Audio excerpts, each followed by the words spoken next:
Hi lovely people, have a good day to all of you. I'm Silent Solomon. Welcome to my YouTube channel. Today I'm here in Edible Garden at Chinese Garden. So here we go guys, stay with me, enjoy watching my videos. I brought to you the amazing and beautiful place, Chinese Garden.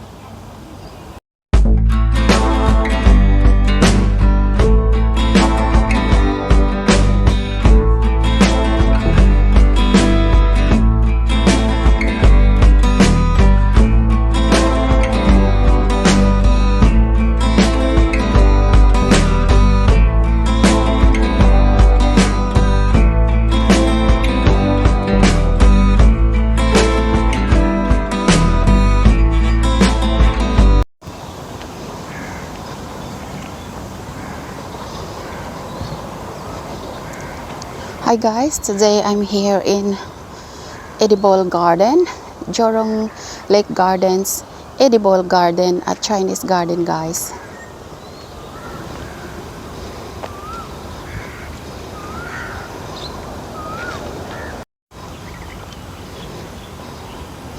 Herb and Spice Garden. In this garden you will see plants that produce various herbs and spices that are used in cooking to add flavor and aroma to food. They come from diverse plant families, can be trees, shrubs, or herbaceous plants.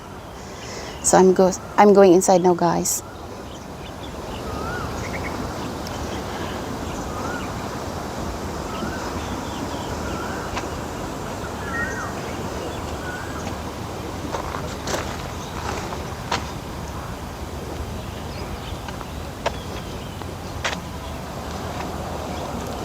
There is a shelter here guys. If you're tired, you can go and rest.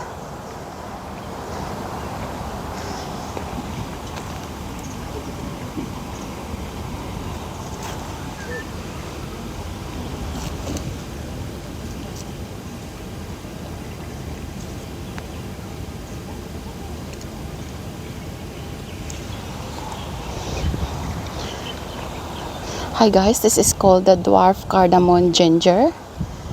Like this. And this is the pandan leaves.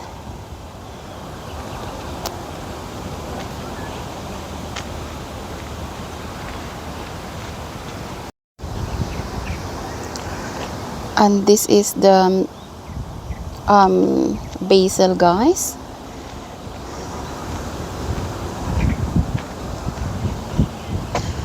And there is a lemongrass here. And that's a blue ginger.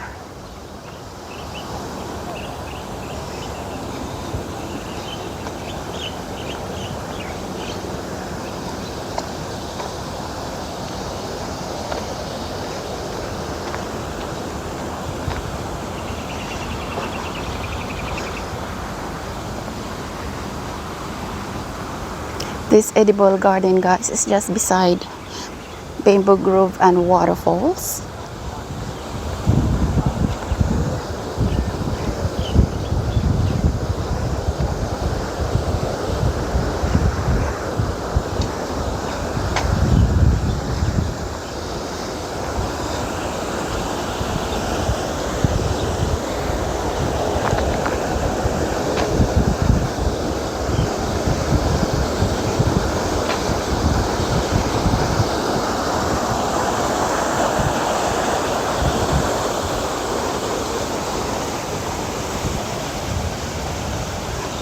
And it's also connected with the tea pavilion. Yeah, this is the bridge going to the tea pavilion guys.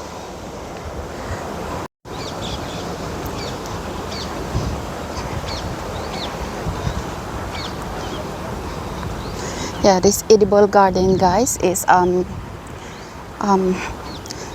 lot of spice and herbs. Yeah.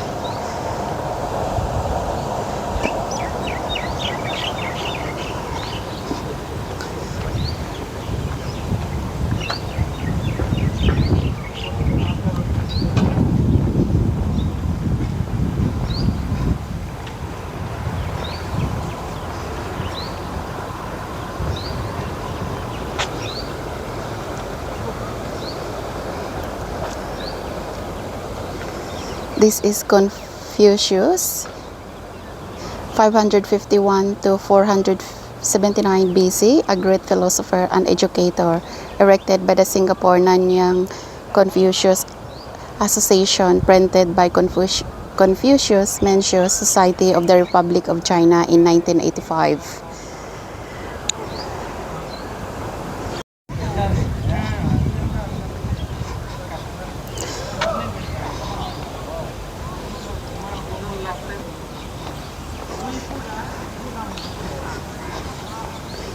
So this is edible garden, guys.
And this is Singhe.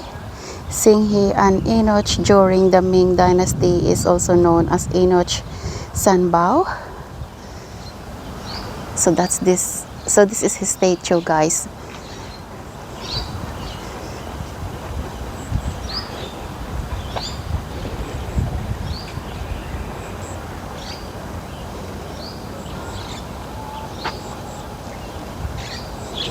And this is Su Yuan. I'm sorry guys if I say wrongly.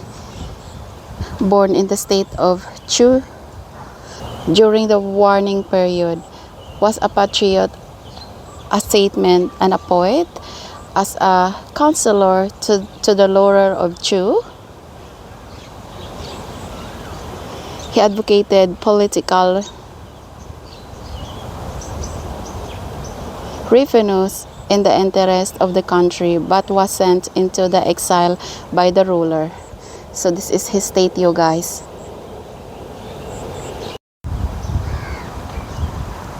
Yeah, as you can see, guys, there is a pandan also, a sweet potato.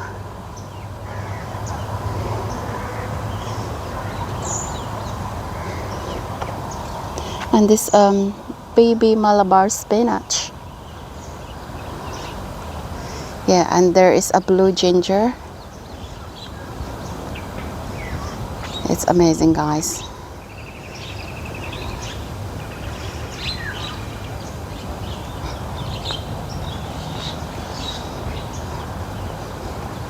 Yeah, this is the blue ginger, guys.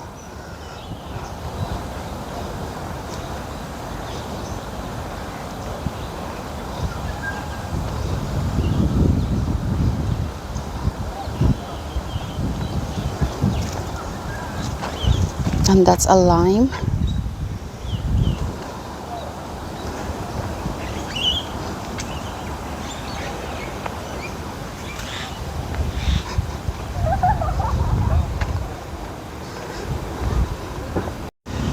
And guys, this is the food forests. The food forest, also called an edible forest garden, is a diverse community of edible and other useful plants cultivated in a multi-tiered naturalistic manner that is similar to a forest. Different tiers host specific plant types that complement one another, thereby reducing competition among them. Perennial plants with different ecological rules populated a food forest. For example, plants attract and host biodiversity that assists in pollination, pest control, and seeds dispersal, and nitrogen-fixing plants add nitrogen into the soil. So this is the food forest, guys. Yeah, there's a lot of banana. I don't know what's the other trees here.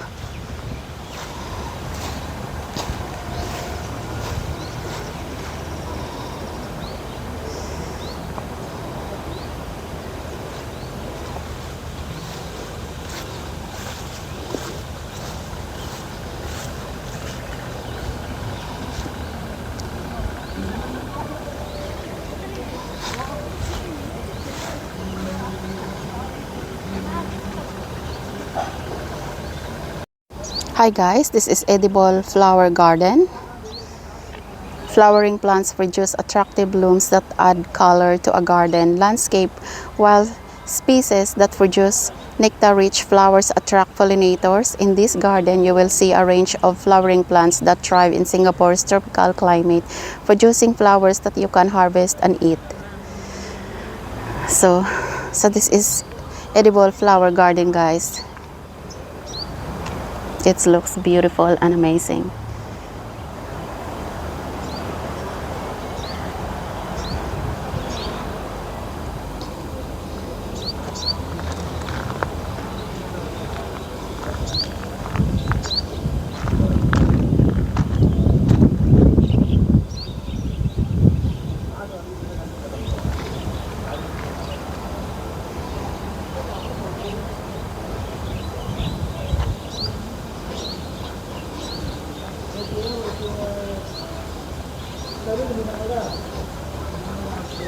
Yeah, they are beautiful, guys.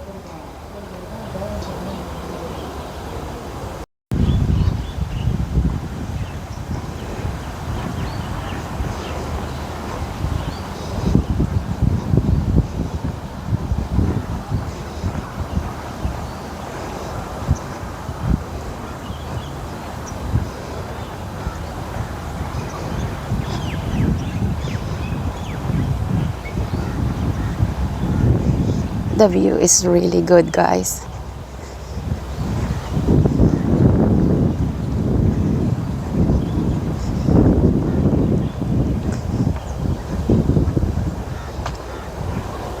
And guys, this is called sedimentation pond. The sedimentation pond improves water quality and regulates the stormwater flow rate in the Chinese garden. The pond captures large sediments above the size of 125 micrometers above the width of a human hair, with a 97% efficacy rate and effectively shows the flow of water. So this is the sedimentation pond, guys.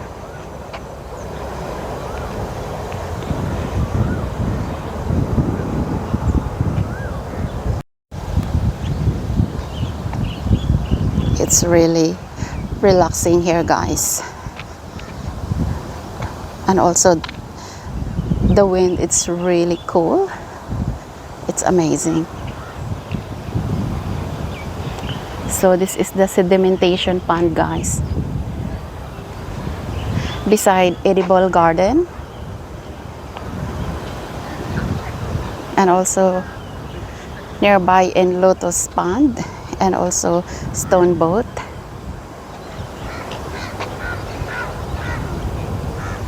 It's beautiful.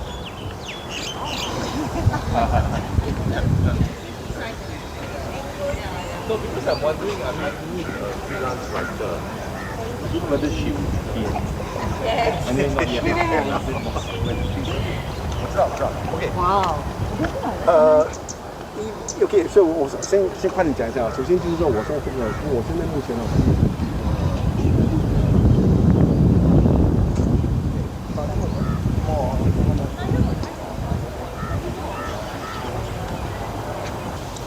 Hi guys, thank you for watching my videos. I hope that it will help me to support and subscribe my channel. Hit the notification bell for more videos updates. See you guys in my next vlog. Have a God bless day everyone. Bye guys. Take care. I love you.